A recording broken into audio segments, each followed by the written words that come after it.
12시에 많은 참여 바랍니다.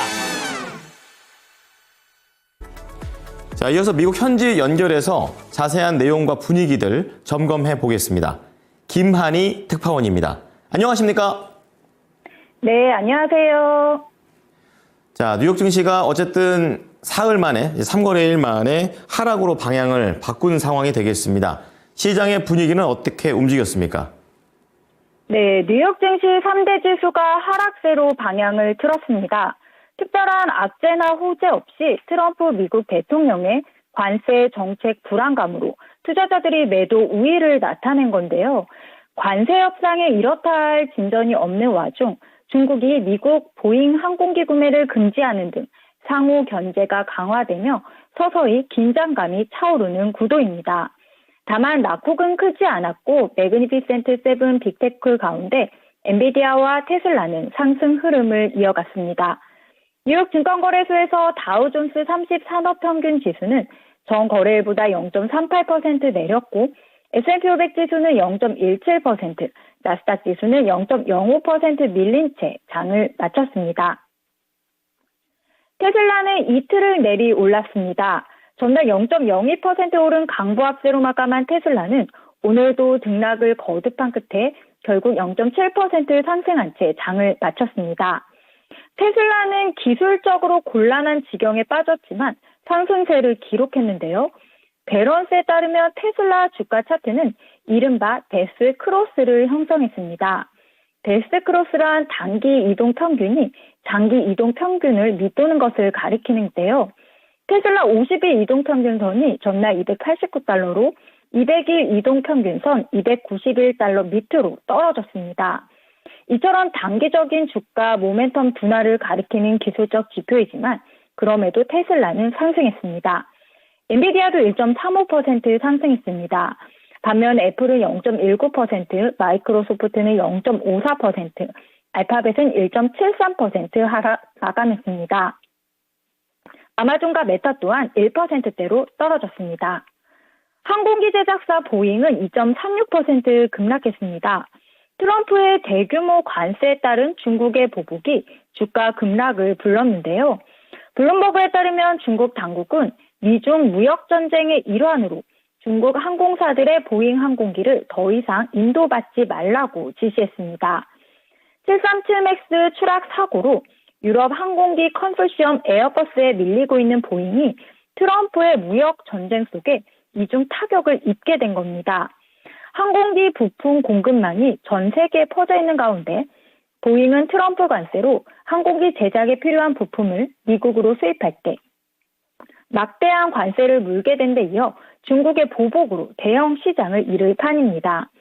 특징주로는 분기 실적을 공개한 뱅크 오브 아메리카, 시티그룹 등 월스트리트 대형 투자은행들은 강세였습니다.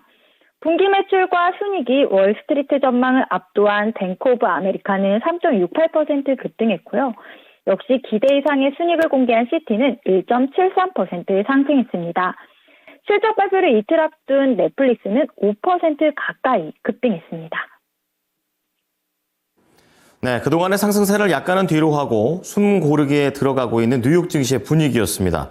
자, 그런 가운데 시장에서는 계속 지켜봐야 되는 것이 관세다라고 얘기를 하고 있었는데요. 하루하루 다른 것 같습니다. 이날 분위기는 어떻게 좀 판세가 흘러갔습니까? 네, 오늘 시장도 관세로 인한 불확실성은 지속됐습니다. 트럼프는 이날 별도의 관세 조치나 관련 발언을 내놓지 않았는데요. 대신 백악관이 중국을 향해 협상에 나서라고 촉구했습니다. 트럼프는 중국과 무역 협상에 대해 공은 이제 중국에 있다. 중국은 우리와 협상을 해야 하지만 우리는 중국과 협상할 필요가 없다고 말했습니다.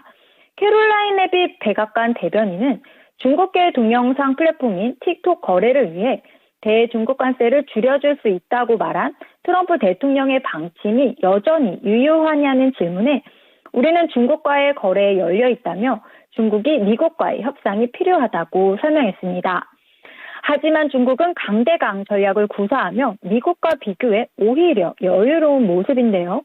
지난 14일 중국이 히토류 수출 제한 조치를 내건 데 이어 15일 자국 항공사들의 미국 보잉으로부터 항공기와 부품을 인도받지 말라는 지시를 내린 사실도 전해진 겁니다. 오늘 발표된 지표들은 좋지 않은 흐름을 보였습니다. 3월 미국 수입 물가는 6개월 만에 다시 마이너스로 전환했는데요. 노동부에 따르면 3월 미국 수입 물가 지수는 전월 대비 0.1% 하락했습니다. 작년 9월에 마이너스 0.4% 이후 6개월 만에 다시 하락세인데요.